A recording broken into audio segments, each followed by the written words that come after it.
Hi, my name is Ron Mills Pinyas. I divide my time between Barcelona, Spain, and Amity, Oregon, where I have studios. Today I want to talk to you a little bit about how I work and why. In this particular cut, we're looking at a large-scale painting that I'm in the midst of. I work very additively, in which color is added on top of color, an old idea that goes back to Delacroix, the idea of the simultaneous contrast of how the eye picks up and resonates with subsequent color dots and strokes, one on top of the other, that adds to a kind of a field of chroma that the eye has an opportunity to link and coalesce into forms or fields, as the case may be. In this work, I'm painting with metallic pigments as well as opaque acrylic pigments on top of a surface that goes through a sequence of processes that I'll describe in a few minutes.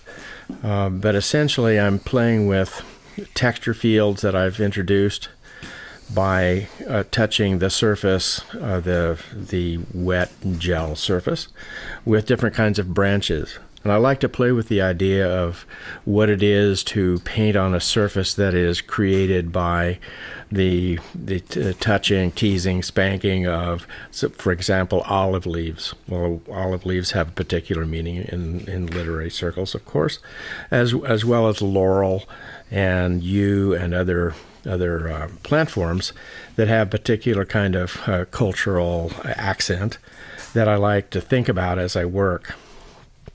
For example, of course, laurel is about wisdom, and olive branches are about peace, and yew is about the everlasting nature of life, and so forth.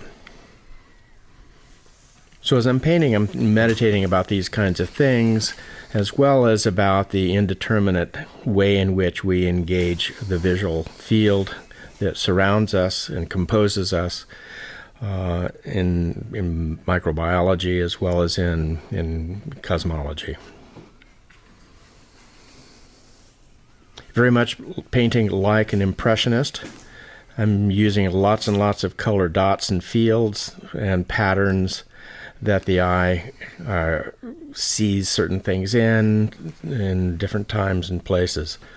So the work is never finished, is rather endless in a sense. And so by painting layer after layer over a period of days or weeks, the work gets more and more kind of rich, I like to think, and vibrant. The other thing I'm doing in this work is I'm using metallic pigments in a way that lets me use different materials to create oxidation, tarnishes, if you will. For example, I'll use metallic pigments in powder form into the gel fields, and then use vinegar, for example, or chlorine as a way to oxidize. Now, these blues that you're seeing were born of, at least in part, something called malachite, which is formed when copper and brass pigments are exposed to oxidizing agents or patinas. And so the malachite blues that I then enhance with teals and other kinds of acrylic paint.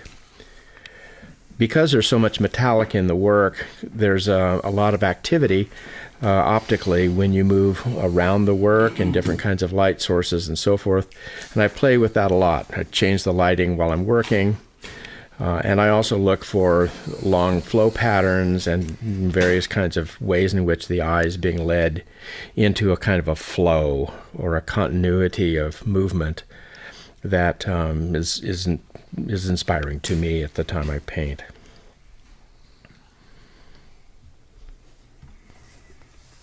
I like to paint large, in part because as a muralist, I'm accustomed to working with reference to architecture and large vaulted spaces and so forth, having done a number of murals in Mexico and Costa Rica and in Spain.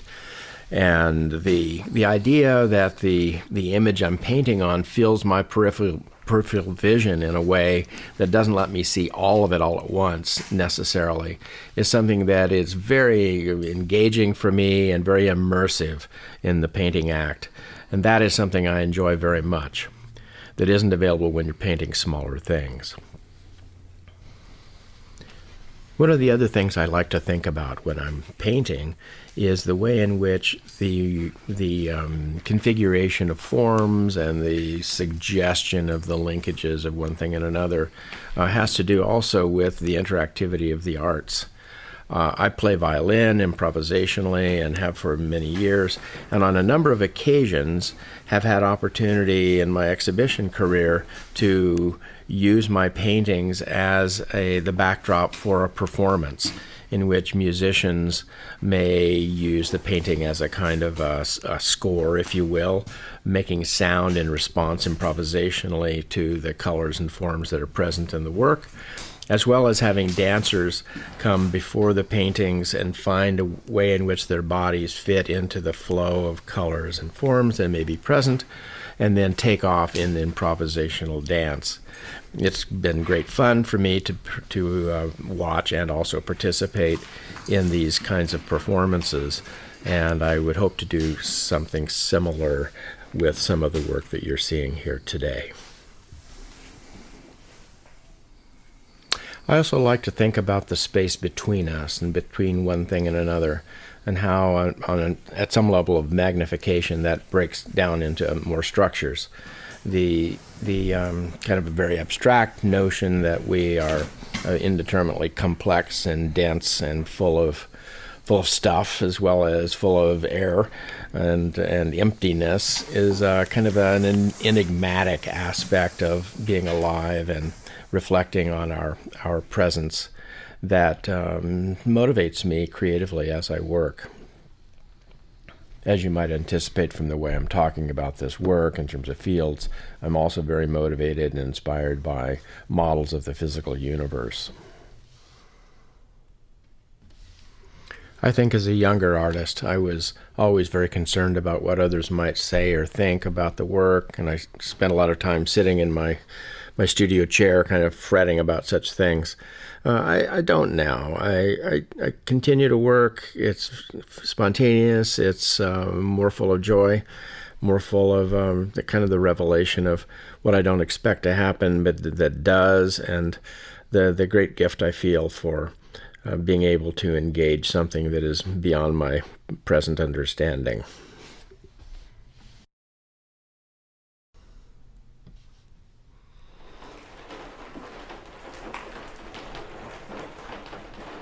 Well, in this forested setting, I'm reminded to comment about the role of the environment in my visual patterns and habits. I've spent more than 30 years looking up through a rich canopy of tree branches against the light, and the influence of that kind of bifurcation of shape and form has certainly influenced the way that I see. And I think I unconsciously sort of mimic some of that kind of webbing of the optical field when I'm painting. And so part of the reason I'm looking for flow patterns is they are in effect branches that are influenced by the way light is structured and passes through them. The rain also is a big influence in setting the kind of the pace and the energy of the moment. And so I often paint silently. I used to paint with more music, but much of the time now, if there's weather outside in my studio here in Oregon, I just like to listen and let some of the influence of that come through and register in the work. The working title of this piece is Synesthesia, owing to the relationship of color and music, hearing, color, so forth, back and forth. Well, so 1 minute I think it's finished, and then a day later I decide it needs another layer. So it just keeps adding on. Work like this is about creation and about something becoming. And in that sense, me as an actor here in this process, doesn't necessarily know everything. Certainly the painting is not about intention so much as discovery and kind of what's revealed. Here I'm going to demonstrate something about how I create the textural surfaces. I cut the canvas because I often roll the work to carry it abroad and restretch the paintings on site. I use rubber gloves, and I'm applying a kind of a very heavy gel texture. It's a little difficult to see in this take, but I'm introducing a rather thick layer that I'm kind of tapping in with my fingers to create texture fields. And here I'm dusting in this case I think it's brass powder. I wear a respirator, of course, and I'm I've used a little shaker can to get some stuff out, and other kinds of. This is a mica, which doesn't oxidize, so the brass will oxidize and become blue, though it doesn't look like much now. The mica will stay gold. Here I'm adding some copper that will oxidize and become a kind of rich blue and malachite when it's oxidized with vinegar is the most common element that I use. And so I dust this stuff around until I'm reasonably satisfied, and stuff's flying in the air, and I'm hopefully not ingesting very much of it. And then I, because I'm having to work wet in wet, the gel surface is very wet right now, the powdered pigments stick into it. I can come back in with branches, and I keep a variety in my studio depending on the season and the location. I've used everything from camellia and rhododendron to fir and yew, olive, and so forth. And that's great fun. This particular branch is very dry, and so it's going to leave a lot of debris into the gel field, some of which I leave in place or brush off at a later part of the process.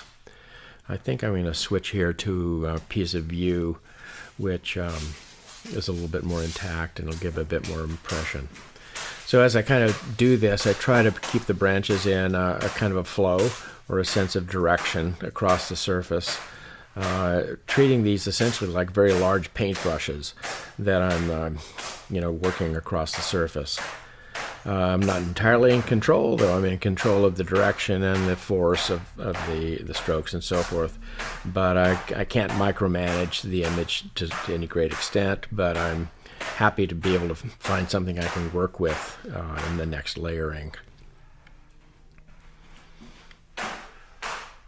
And also, while this doesn't look like there's very much color present, by the time they're oxidized, usually about 12 to 14 hours later, when some of the deeper pigments come up. I use iron oxide sometimes. I've used carbon, a variety of kinds of pigments. I gathered some pigments when I was in India at one point around one of the funerary sites along the Ganges, where they sell different kinds of powdered pigments for sacred purposes. And I love that idea so much. I bought small quantities of different colors that I've embedded in some of these paintings. Here I'm doing a little bit of cleanup to let the thing dry without it being too overladen with leaves and debris. But again, I sometimes leave some of it in if it's deeply embedded into the gel field, and regarding that as just part of the work.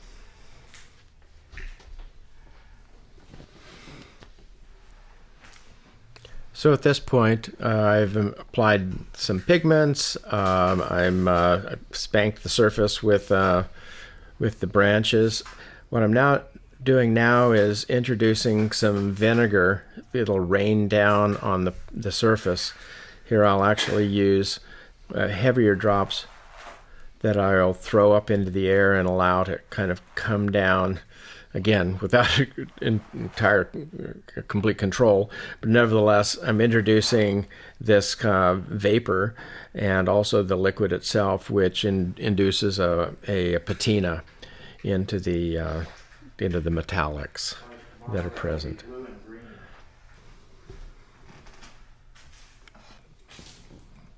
So a little while later, as the gel is starting to harden, I staple the thing against the wall and begin to kind of clean it up a little bit, even before the patinas have started to form on the surface. So the next steps in the painting have to do with getting small brushes out and beginning to pick apart and articulate and subdivide small shapes that I see that are set up by the flow of the textures, and kind of respond to what's present in a way that vivifies and amplifies the forms that are suggested by the texture field. Yeah. That's about it for the description of process. I do a lot of work. I love working. I don't waste a lot of time these days, and I find a lot of joy in completion and articulating these forms. Here I'm getting ready to haul them away. Another aspect of my work that I'd like to introduce is collaboration with Ana Busquets of Arenys de Mar in Spain, a colleague and friend with whom I'm doing a collaboration for her award-winning handbag series. She is a remarkable designer and has won recent national awards for her work as an entrepreneur, but also as a designer of very high-quality, high-end handbags. I've been doing paintings on leather and canvas, most recently leather, that are much like my other work, but with an eye toward making something that would be incorporated into these high-end handbags. It's a lot of fun. It's a very different kind of approach to composition than I'm accustomed to, but I'm embracing it. It's tremendous fun to think about someone being able to kind of carry around my work with them and doing something that appeals to a sense of fashion and high-end design. Thanks for listening to this presentation. I owe great thanks to Ruben Mills, my son, who is the video technician and editor of this videotape. Thank you, Ruben.